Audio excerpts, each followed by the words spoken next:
served as a walking encyclopedia on the subject of education. We welcome you, sir.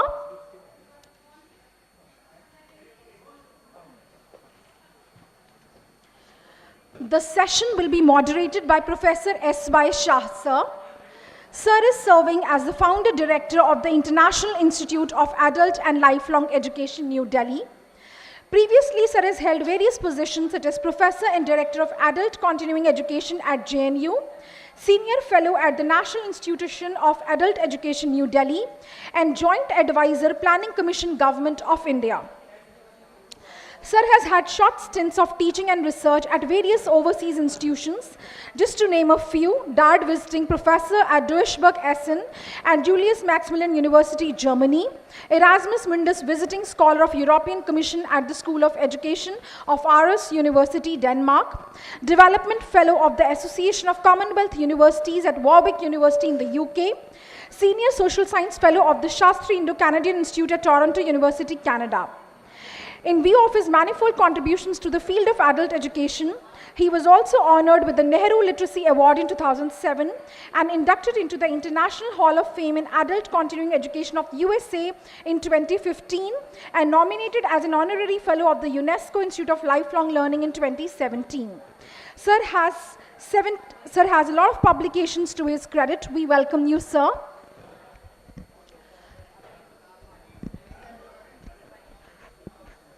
So we can just wait for half a minute to allow the audience to join before sir starts with his session.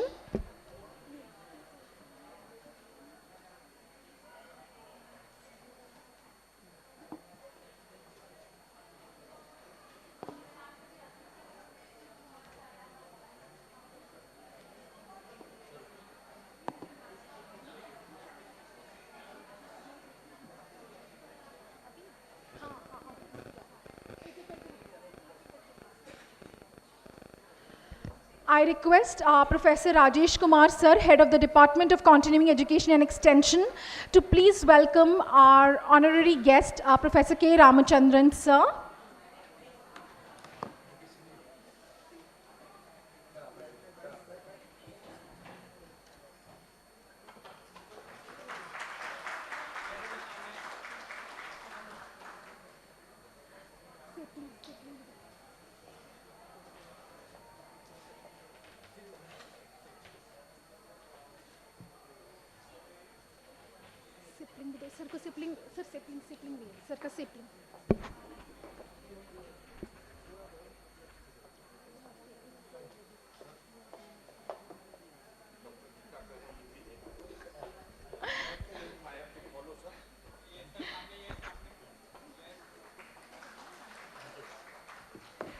I also request sir to please welcome Professor S.Y. Shah, sir.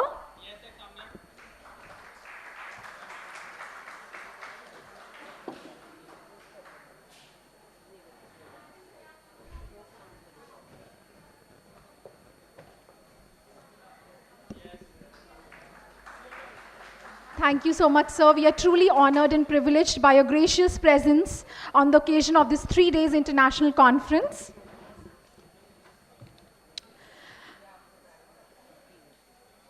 Now I would request K. Ramachandran, sir, to please start with his session with his words of wisdom.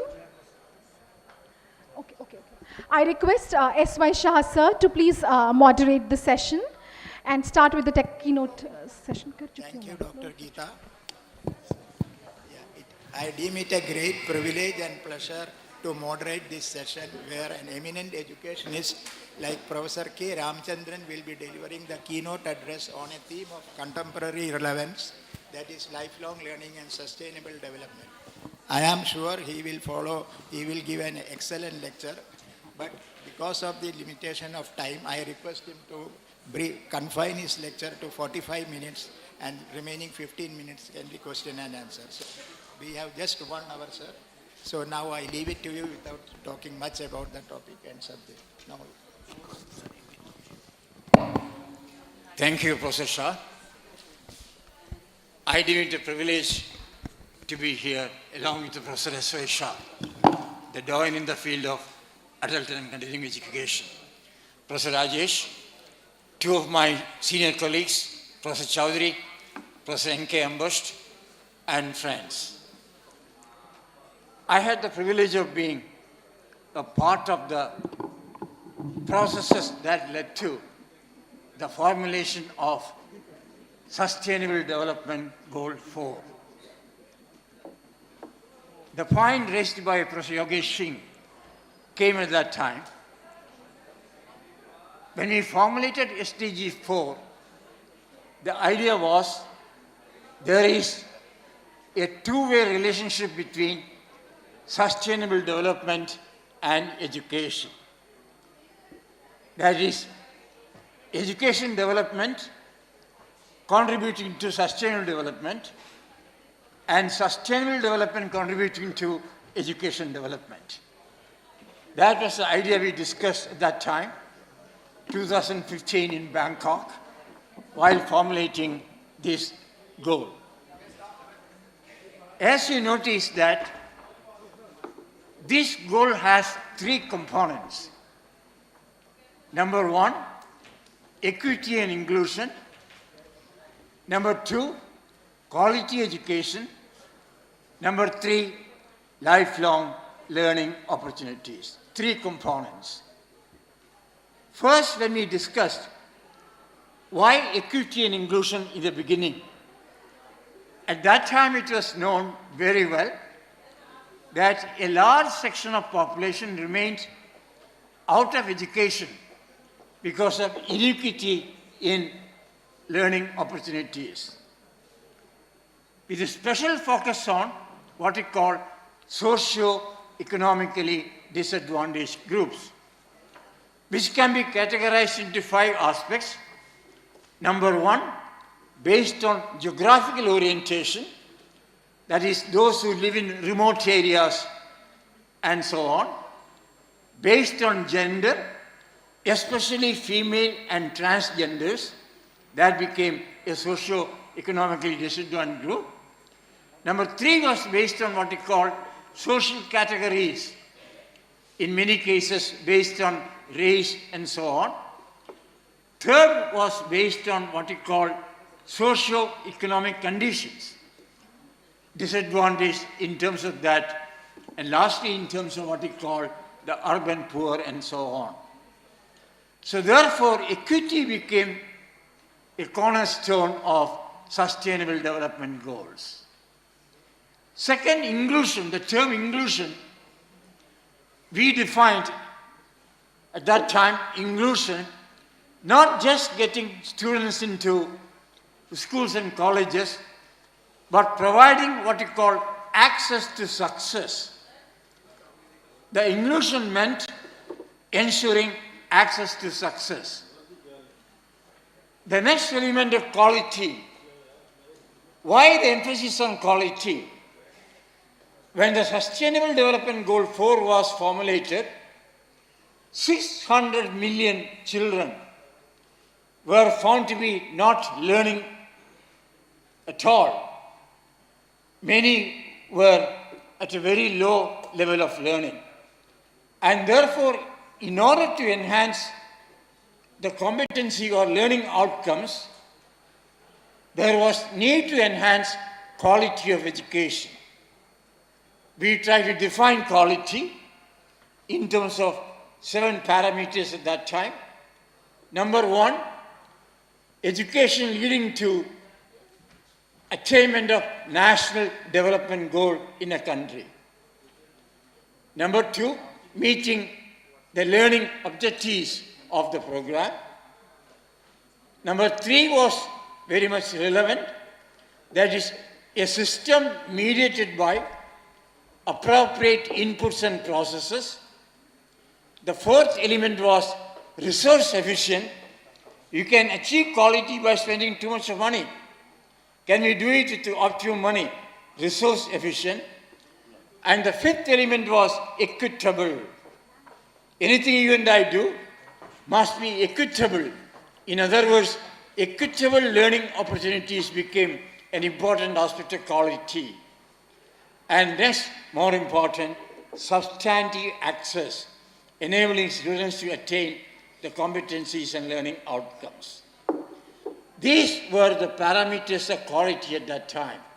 In other words, quality of learners, quality of learning environment, quality of teaching learning process, quality of assessment process, all became an important aspect of quality parameters. That is why the emphasis in the goal, quality learning opportunities. Then came the idea, if we want to have a relation between sustainable development and education, the education will have to change from time to time. Sustainable development is a moving target. What is today sustainable may not be in future.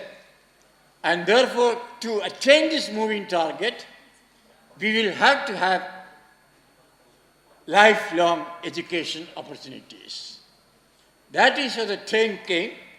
To attain sustainable learning, sustainable development, we need continuous education, learning opportunities in a continuous manner, and that we call, at that time, I prefer to call it competencies required to learn over a lifetime.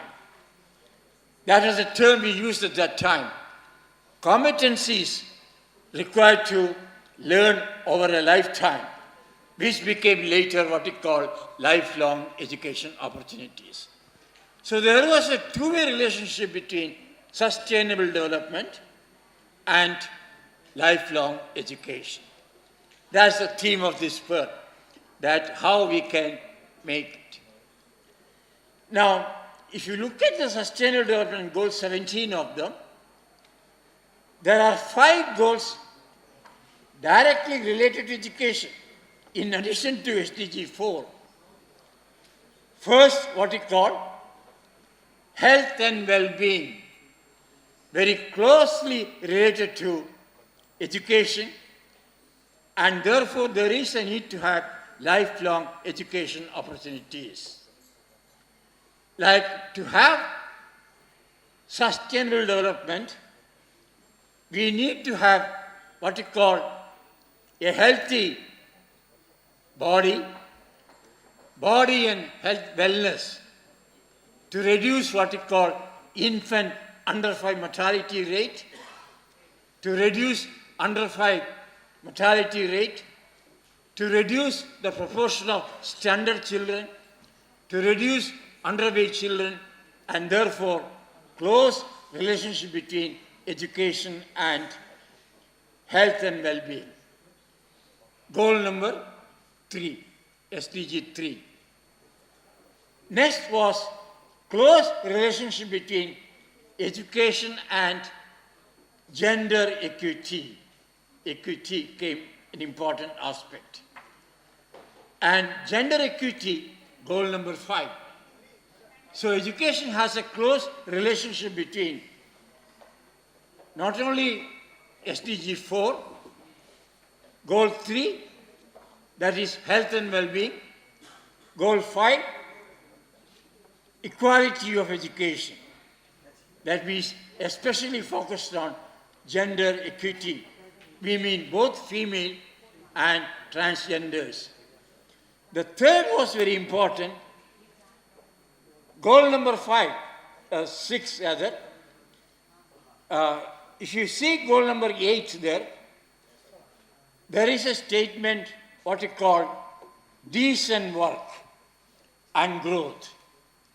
Every person should be given a chance to obtain decent work, and education becomes an important component of that. That is SDG 8.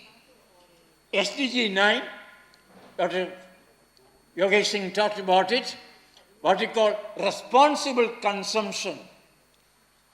I think Madam Sadipal also talked about it. Responsible consumption and production. That became an important aspect of education. That is goal number 12. Lastly, climate change mitigation, goal number 13. So therefore, SDG 4 is a goal by itself, but it drives 5 more SDGs. That is number 3, what you call health and well-being. Goal number 5, equality of gender equality. Goal number 8, obtaining decent work and livelihood. Goal number 12, we talk responsible consumption and production. And lastly, climate change mitigation. For all these things, we need lifelong learning. At that time, we looked at a few more indicators. When we discussed lifelong learning, sitting in a hotel in Bangkok, the idea came that there are various reasons why we must have lifelong learning. On the topmost of that was preparing population to what you call future of work. Future of work means more technology-enabled learning, technology-supported learning, and so on. And the future of work will be technology-enabled, and therefore we must educate the population for that.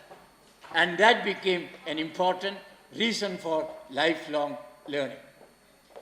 Second was very important, the changing nature of domain of education. The expanded domain of education, that learning takes place only in the classroom or meeting room like this. Learning takes place through media, both print and electronic. That became a factor conducive to lifelong learning. So therefore, we need to promote lifelong learning opportunities.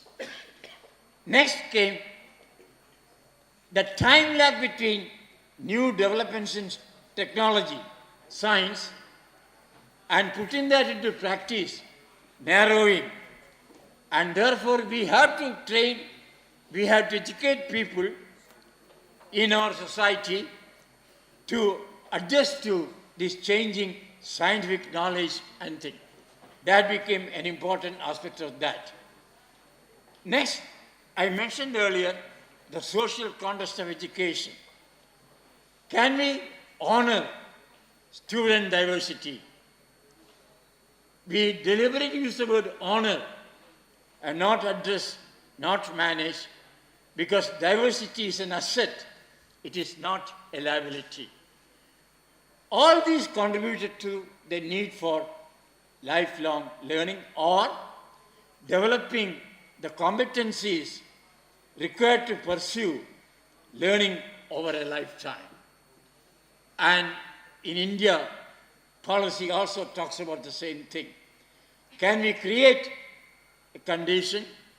Can we create competencies? Can we create capacities to pursue learning over a lifetime? That means lifelong learning opportunities. Then the question came when we discussed what would this lifelong learning be meant for?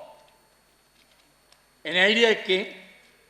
The first and foremost purpose of lifelong learning is to create people who can solve a real life problem. The problems in real life keep on changing, and therefore we must prepare our person for that. In that context came what you call the changing technology scenario. Currently we are talking about artificial intelligence, robotics, machine learning. The point made by Dr. Singh was that learn, relearn, unlearn, relearn, and so on. In other words, we recognized at that time there is a need to skill people in new skills, then reskill them, then upskill them, and multi-skilled. So it means we needed lifelong learning opportunities to skill, reskill, upskill, and multi-skill the population group. That is the importance of lifelong learning became an important aspect of that. So this is one aspect, skill, reskill, upskill, and multi-skill. Why multi-skill? In future, single skill may not be enough to do a work. We have to be what you call multidisciplinary, multi-skilled person. As in India, India's national education policy talks about that. The national education policy has 3-4 words. Number one, what you call holistic development, which means develop human capacities in all domains. Number one, intellectual. Number two, physical. Number three, social. Number four, emotional. Number five, ethical. Number six, moral. All in an integrated manner. This cannot be done only by making a person what you call learn one subject like physics or chemistry or maths or economics or history. We need what you call multidisciplinarity. To develop a child or a student or an individual intellectually, physically, socially, economically, ethically, morally, we need a multidisciplinarity approach. And for that, we need what we call, again, lifelong learning opportunities. That's what SDG 4 talked about it. So, we all want to create a problem solver. For that, we need lifelong learning opportunities. Second, we all want to create what we call critical thinkers. Can we analyze a problem critically and devise a solution? Third purpose of lifelong learning was, can we create what we call, can we develop creativity and innovativeness among all people, doing things in a variety of manner, then only it becomes sustainable. Can we create an individual who can think differently, seek solutions, multiple solutions, and so on? Then can we create through lifelong learning a person who can make judgment and decisions based on empirical evidence and so on? Then came the next important aspect of what we call lifelong learning. Can we create what we call a skilled communicator, effective communicator? Communication is very important. In that context, digital literacy and skill became an important aspect. The point was that we must learn, unlearn, relearn. If we don't adapt to the emerging technologies, we would be illiterate again. Professor Ambers used to talk about that very often, that now writing, reading is not only the literacy. More important is what we call digital literacy. Literacy to use technology. Can we do that? Next element came, point well made by the Honorable Vice Chancellor, that can we address climate mitigation change? That means what we call environmental literacy. Can we develop people to have adequate environmental literacy to tackle the problem of climate change? How we can do it? How we can make a person to prevent environmental degradation, pollution control, and so on. Protect biodiversity, protect environment. All these are changing goals. What is today environmentally sound may not be tomorrow environmentally sound. New techniques, new approaches. For that, again, we need a lifelong learning opportunity. Keeps on changing it. Technology use and integration is an important aspect. Then only we can say we are technically or digitally literate.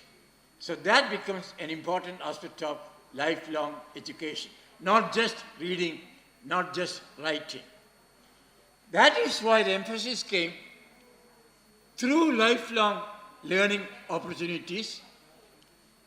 Can we create effective communicators? Competency for that. And learning outcomes for that.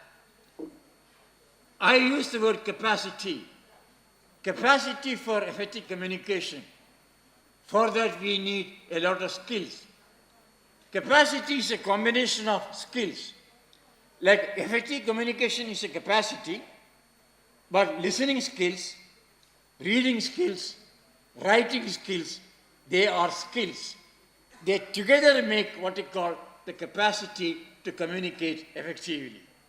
Therefore, we need a continuous lifelong education or create competencies among population to ensure that they possess capacity to continue education throughout the life. And that is the idea of lifelong education came in. So you can see that Sustainable Development Goal 4, the three components, equity and inclusion, quality learning, and then lifelong learning to ensure that we keep on addressing the need for sustainable development. That is why this theme came, that the two-way relationship between sustainable development and what we call education. Education for sustainable development. The UNESCO launched a program that to do this, create education program to facilitate, to promote sustainable development. And in that context, what we need, this would be, we talk about gender equality, we talked about responsible consumption and production, we talked about climate change mitigation, we talk about health and well-being, we talk about the other aspects, and therefore the Sustainable Development Goal contributing to 5 more SDG. Therefore, in addition to being a standalone goal, SDG 4 is also driver of other development aspects.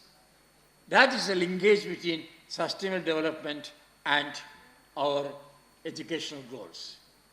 So SDG 4 therefore becomes a driver for attaining the remaining 16 SDGs. So if you don't reach SDG 4, we will not reach SDG 3, 5, 8, 12, 13. Therefore, education is critical.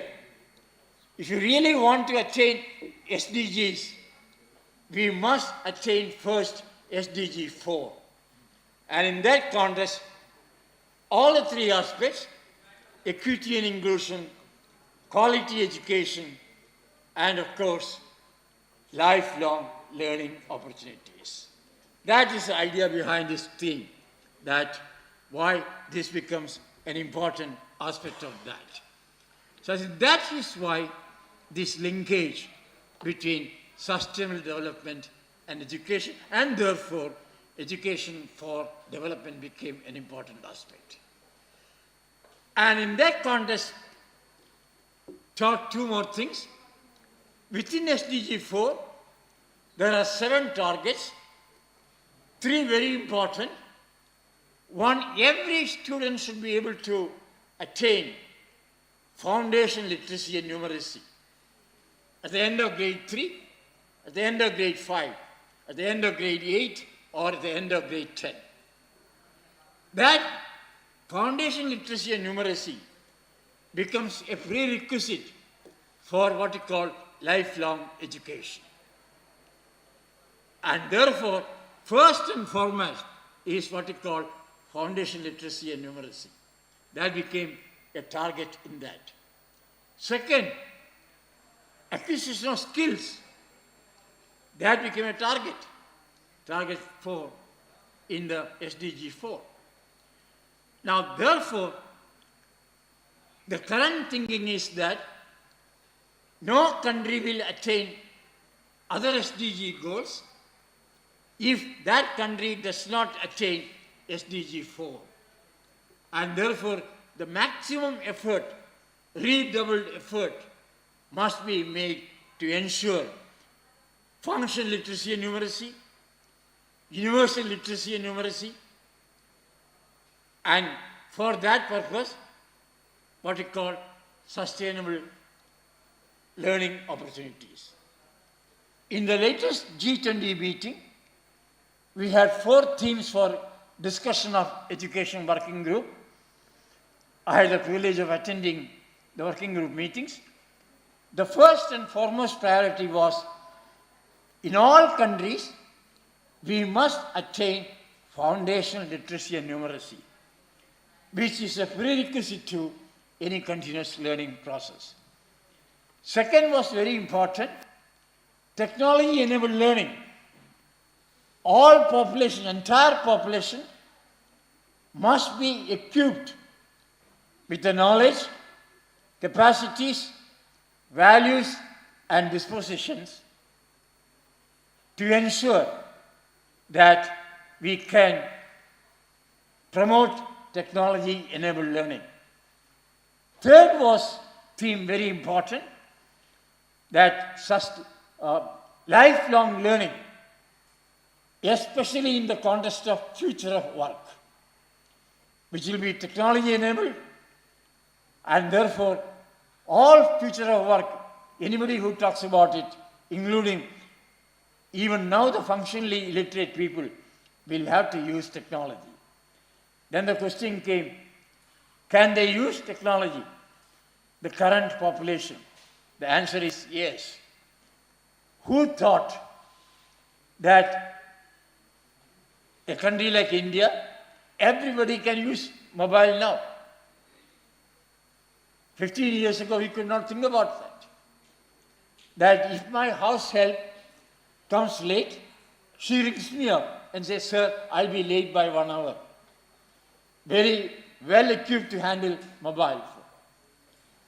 Yesterday I was surprised to see that she was able to navigate using WhatsApp while going to a place. Yesterday I was traveling to Faridabad, and very difficult route we took from Chhattarpur and so on. But she was able to tell how to navigate this trip. Therefore, what does it mean? Who are our consumption people? Currently, different groups. The current generation of people who are born and raised in a technology-rich environment. They will use technologies, or they will be required to use technologies which don't exist now. 5 years from now, we don't know what will happen to this mobile phone, how we can do that. Third, many population groups will enter jobs which don't exist now. You and I have to prepare them to do new jobs and facilities, and therefore, lifelong learning opportunities. As you are aware, initially when lifelong learning was defined, it was considered to be what we call self-directed, self-managed. No longer true.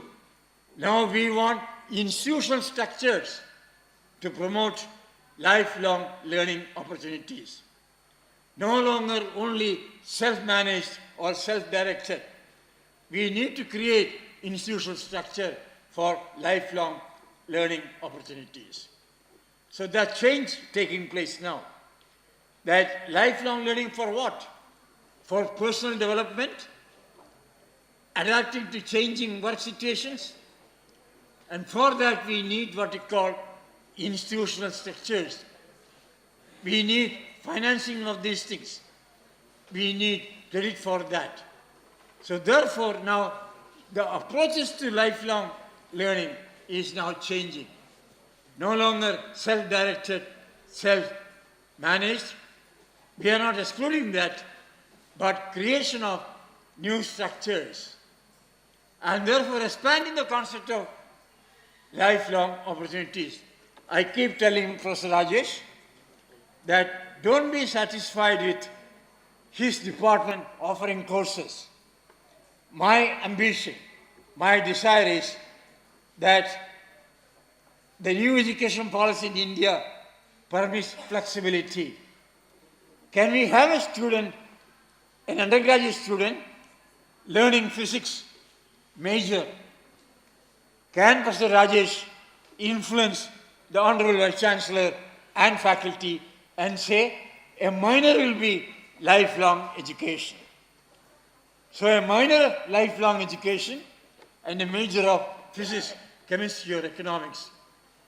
And can we say target 50% of students in all undergraduate program will opt for what we call this lifelong education part of it. I avoid using the word adult education. It is not seen as something dignified. A language in India, we have what we call Hindi language. We call it proud shiksha. That is not liked. And therefore now we are talking about lifelong education. Not just learning of adults or learning by adults, but by all to adapt to what we call the future of work. And in that context, can we prepare our population in all countries to face the challenges of what we call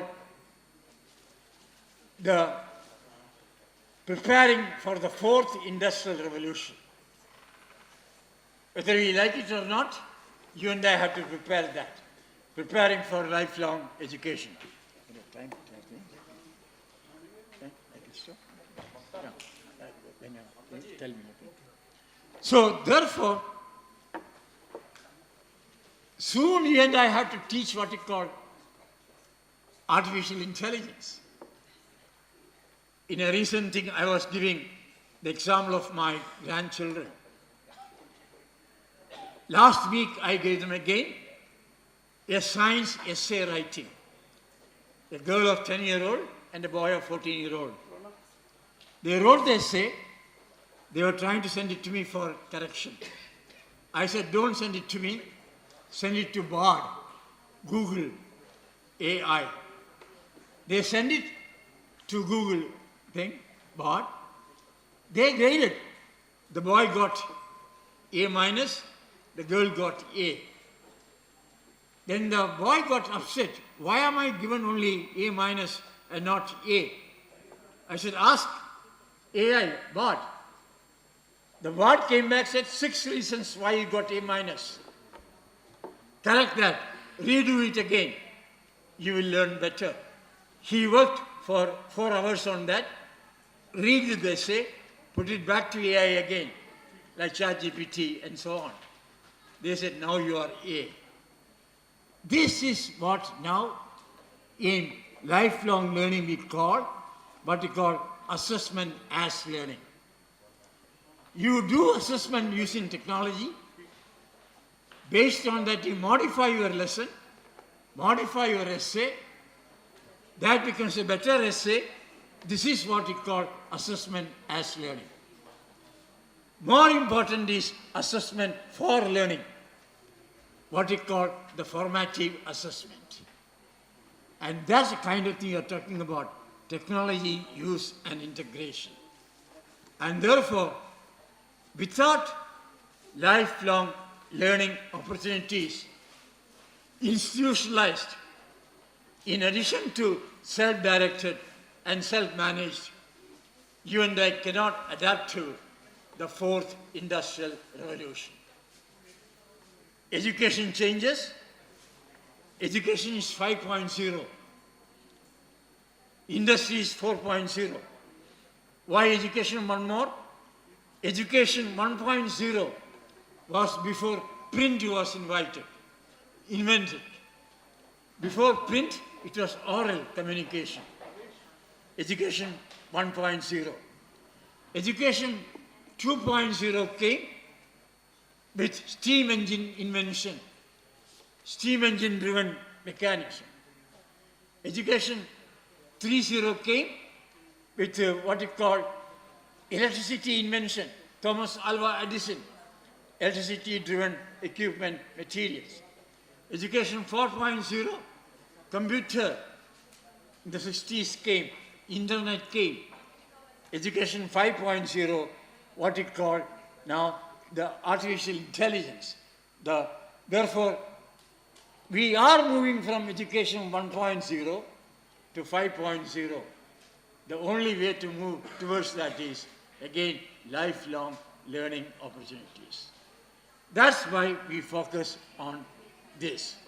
What I'll do is, the time we stop at this stage, we would like to take a few questions from you before we go further. That's a good idea. Yeah. So I think if Professor Shah permits, questions. Thank you. Thank you, Professor Ramchandran, for giving such an excellent exposition on the topic lifelong learning and sustainable development. If anybody has any comments or any question, he will be too happy to answer you. Now, please raise your hand and we will give you the mic so that you can ask the question. Yeah, please.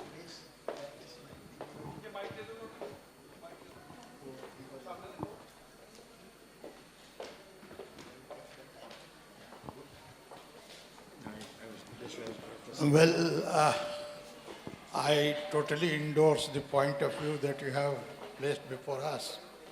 My only worry is about the emotional quotient, which is somehow or the other is missing in artificial intelligence applications, whether it is whatever applications you have, it is only striking at the logic. And therefore emotion is at a discount. And being human is the blend of the two. I don't know what is the way out. So I don't see that human being can be replaced by artificial intelligence or whatever ChatGPT or whatever you have. Therefore, the overemphasis on IQ and not looking at emotional quotient EQ would be detrimental to human society. Thank you. Thank you for raising this question. Very good.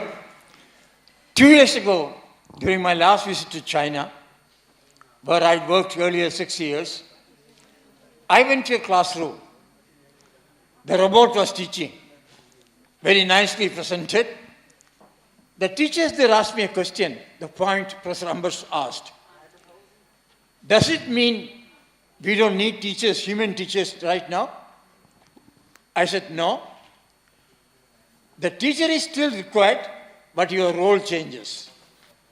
Instead of transmitting information, you will now become a designer of a robot teacher.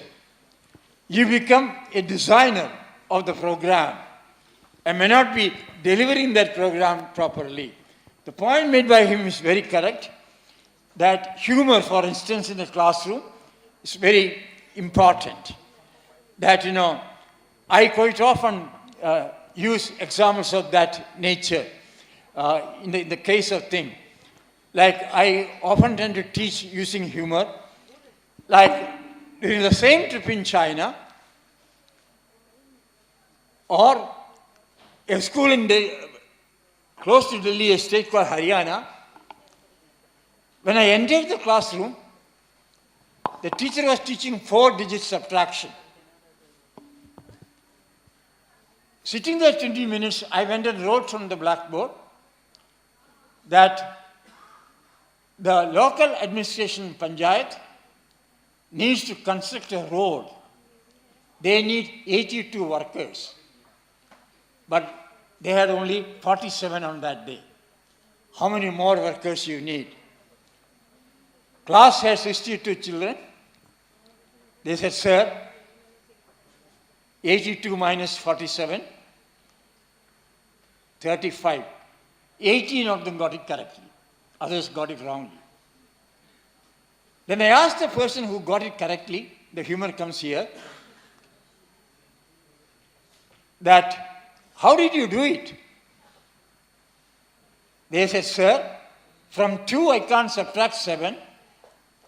I borrowed 1 from the next column. Didn't say borrow 10, borrow 1. It became 12. 12 minus 7 is 5. Then a boy got up and said, sir, my social studies teacher says borrowing is a very bad habit. But my mathematics teacher says you borrow. See, there is an element of humor in that, the emotional conscience we are talking about it.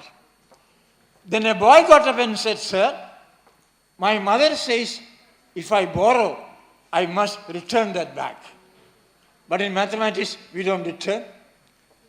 These things is possible only with what we call a human element built into that. Machine can't do it. So my suggestion to them was that we still need human beings to teach, but your role may change from being a transmitter of knowledge to what we call a designer of instruction. You design the technology tools for that. Very important question Professor Ambas raised. That is very valid. Yes, more?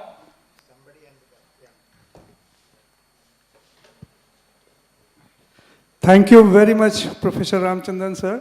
I'm Dr. Anand Kumar from College of Vocational Studies in the Department of Economics. And I really, we all learned very much from this, your very enlightening lecture. So you talked about Industrial Revolution 4. Till now, we know that development of industries and all that, they do not consider sustainable development in detail. But what do you think, from your point of view, sir, that this Industrial Revolution 4 will take care of sustainable development in the world, or what? Good question. Thank you, sir. The answer is no, first.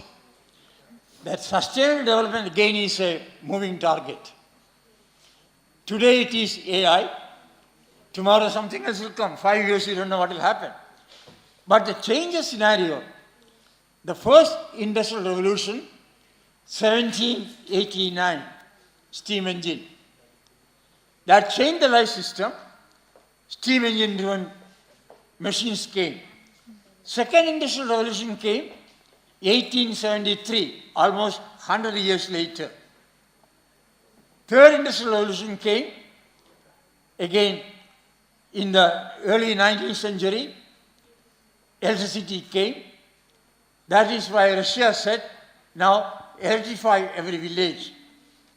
Fourth came with the same IBM model.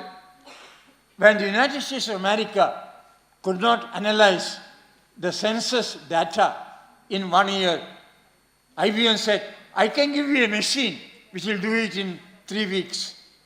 That is how computer-assisted data analysis came, data analytics came. Then came with the internet. You can work anywhere. You can have different time zones. You can have a company in New Delhi, a branch in Los Angeles.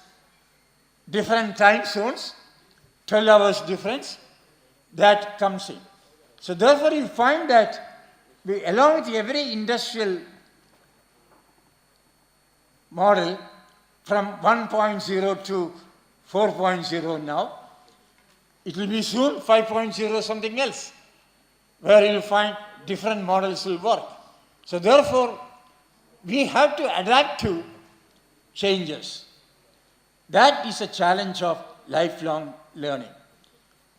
We were not able to adapt to AI earlier. Now if you and I don't adapt, no way to survive. But point made by Ambash sir is very correct, that all that AI does is not the right one. I gave an essay to 4 children. They went to ChatGPT, copied from that. All students wrote the same essay. The negative aspect of that. The positive aspect was what I gave you earlier, assessment as learning. So therefore, take the best part of it and not the negative part of it. 2 weeks ago, I was in a college, sitting in a classroom. I found teachers, the students were not taking notes at all. Then the faculty asked, why are you not taking notes? You know what the students said? Madam, what you speak, I can get it from ChatGPT. Why should I write here? I'll go home and upload it and download it. Look at the changes in the approach. No need to take notes while teacher is teaching, but I can use ChatGPT and get it. You are right, sir, and Kumar sir, you are right, that there are positive and negative aspects. The lifelong learning will teach us how to take the best part of it and how to neglect the worst part of it. I think that will be the challenge you and I have, especially in the field of vocation. Since you come from Vocational Institute, I used to go there earlier, and one of my former directors of NCERT came from that, Dr. P.L. Malhotra, and we used to discuss this issue earlier. Shah also knows about it, that vocational education will undergo drastic change with technology use and integration. Now, therefore, what do? I don't teach a vocational trade. I'll teach what you call employability skills, like problem solving, critical thinking, creative thinking, effective communication, teamwork, and so on. They are what you call employability skills, cutting across all vocations. Certain vocations are common, the learning is common, but certain to be learned by all students of vocational studies. These we call employability skills. Now the emphasis now more will be on employability skills to adapt to changing scenario. Thank you very much for asking this question. Thank you very much indeed. Yeah, okay. Sure. One question. Mike? Sir, the entire world has witnessed educational development all through these centuries. And parallelly, there has been degradation in all aspects. Even Vice Chancellor was highlighting that sustainable development is in danger. Is it because of educational development that the sustainable development is in danger? Because we are seeing a parallel between the educational development and the danger of sustainable development. I want your comment. Actually. Good point. Again, as a critical thinker, you and I will ask a question. A government of a country formulates a budget proposal. You and I, being a critical thinker, will ask, is it jobless growth? Is it environmentless growth? That you can develop fast, but you cut trees for that.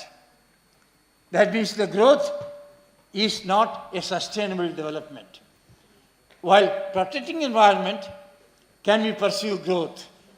And therefore, sustainable development doesn't mean only one aspect, like protecting biodiversity, preventing environmental degradation, and so on. But also, is it financially sustainable? Is it environmentally sustainable? Are we promoting environment degradation through growth? Therefore, a kind of harmony between the growth orientation and sustainable development. An example is our neighboring country, Bhutan. Very clear in their policy, 60% of Bhutan should be under forest coverage, which in a way true of our northeastern region also. Why this 60% in Bhutan? If they cut more trees, they reduce forest coverage, Bhutan will collapse with the landslide and so on. What happens in our Uttarakhand and so on. So therefore, we must keep harmony between nature and development. That will be sustainable. Therefore, question is, we are not trying to do anything sustainable. That's what the point Honorable Vice Chancellor is talking about it. So sustainable development is also a moving target that can we replant and ensure a country like Bhutan, 60% forest coverage. A good point you mentioned. And therefore, we can reach sustainable development, but the goalpost will change from time to time. What was sustainable 5 years ago may not be sustainable right now, because there is an imperative of development, but can we do that development without being environmentally degradation oriented? So that's the kind of thing, the development. And for that, what kind of education we need, what kind of learning we need to pursue. Thank you for raising this very important question.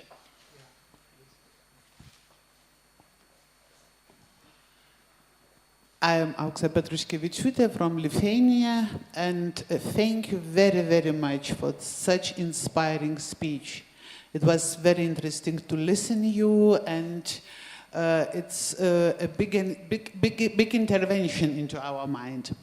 And I understand that sustainable development, also lifelong learning, we should speak and think about it in global context and also in national context. And now I would like to give you one question. What biggest challenges do you see for or in Indian education system? What is your opinion? And I would like to listen your answer. Thank you very much. Thank you for raising this. I have the privilege of being a part of the team which formulated the National Education Policy 2020. I also was a member of the team which formulated 1986 policy. And jokingly, my colleague says, you are the living link between 1986 and 34 years later, 2020. Now, in the policy, we are talking about linkage between India's education policy and the sustainable development goals. That we need to create sustainable livelihoods and therefore responsible consumption and responsible production. Point made very well earlier. We all need to promote SDG 13, SDG 12 for that matter, that is what we call sustainable consumption and growth. The India's education policy highlights this, that when you are talking about India has now an aspiring India which wants to be a developed nation by 2047. And I keep telling that goal will never be fulfilled unless India becomes a fully literate country. Fully literacy, universal literacy in the country. Very important. Unless we provide education to reduce infant and under 5 mortality rate at a global standard, maybe 12 per 1,000 live births like New York. In India, we have a state in the southern region called Kerala. The infant under 5 mortality rate there is as good as USA, 12 to 14 live, 1,000 live births, only 12 under 5 mortality rate. Very important. These are important indicators. And if you ask me a question, what is the global indicator for development? I would say one single indicator, under 5 mortality rate. That needs education.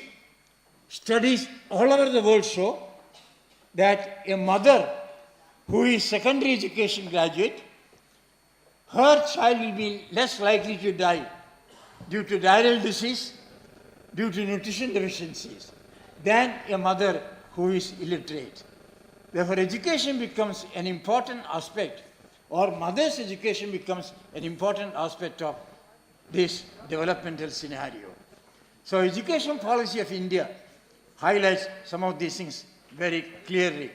I think I'll request Professor Rajesh to give you a copy of the policy, or if you give me your email ID, I'll send you a copy of the policy and see how we tackle some of these issues through the national education policy. Thank you for raising this question.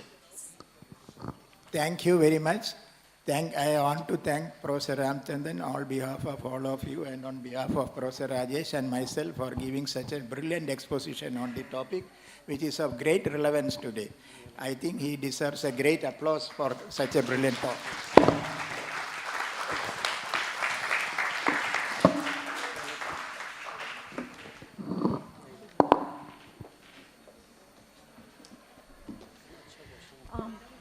Thank you, sir. That was a very, very fruitful discussion and a very relevant talk in today's times.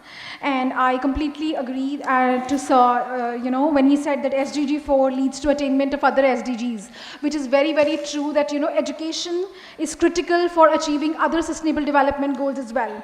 So both Sustainable Development Goal 4 and National Education Policy 2020 emphasizes on equitable education, inclusive education, and lifelong learning opportunities. I think that's the way forward towards sustainable development. So thank you, sir. Thank you, Ramchandran sir, S.Y. Shah sir, for being here with us and sharing your precious time and talking so relevantly and invoking our thought process also to think on these lines. Thank you.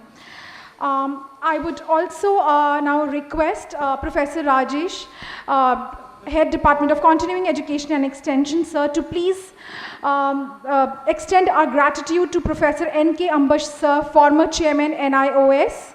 Sir, I would request you to please come on to the dais, please. It's just a small token of gratitude for sparing your time amongst your busy schedule. Sir is a renowned educationist in the field of social anthropology, former Chairperson NIOS. We are grateful to you for your time, precious time, sir.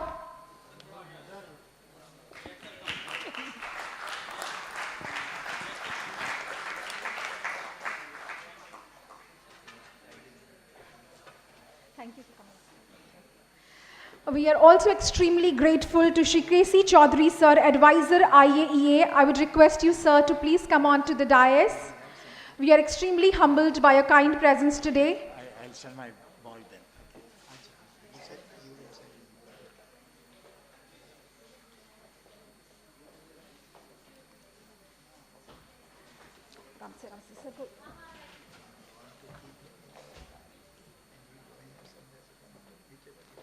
No, what I can do is to take you in the car and then I'll ask you to take out Russia and go home. I can go with you. No, I'll go with you. I'll take a Uber from. We are also thankful to Mr. Khandelwal, sir, General Secretary IAEA. Would request your kind presence on the dais, sir. Can go with us to Ambassador Hotel and then I'll ask him to take a scooter and go. Okay, in that case I'll take a Uber from here. That's better. To home, he will drop me at Ambassador Hotel.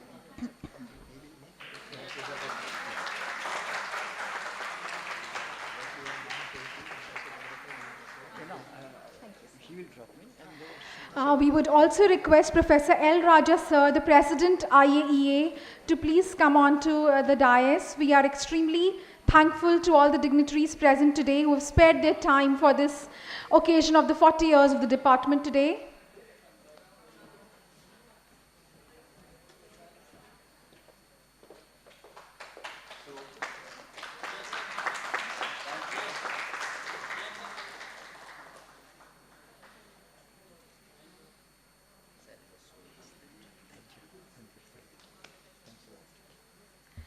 Thank you, sir. Thank you.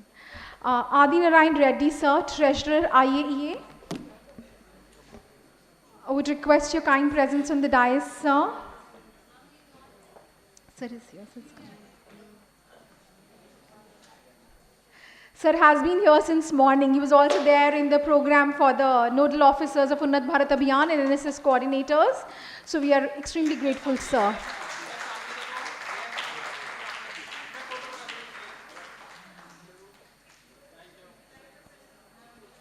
Thank you, sir.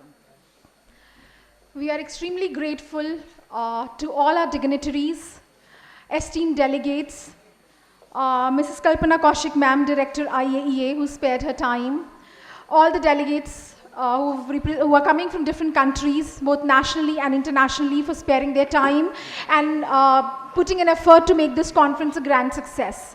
No conference can be successful without the engagement of its participants. So we look forward to your engagement and continuous deliberations for the coming 2 days as well. We are extremely thankful to all of you. And there's a small announcement for tomorrow, that tomorrow we will have a technical paper presentation at Janki Devi Memorial College. So all the delegates who are presenting their paper at Janki Devi Memorial College are requested to please reach the venue at 10 a.m. sharp. We will start with the technical sessions. Also, there are some technical presenters who are presenting in the Department of Continuing Education and Extension. So would request them to please reach the department at 2:30 p.m. for the technical paper presentations. It is also to mention that, we are hosting a 2 days program on the Transgender Persons Protection of Rights Act 2019 and Rules 2020. So the training program will go on tomorrow as well, and we will start at 10 a.m. in room number 22 at the Arts Faculty. So we look forward to your kind presence tomorrow also. Thank you. Thank you.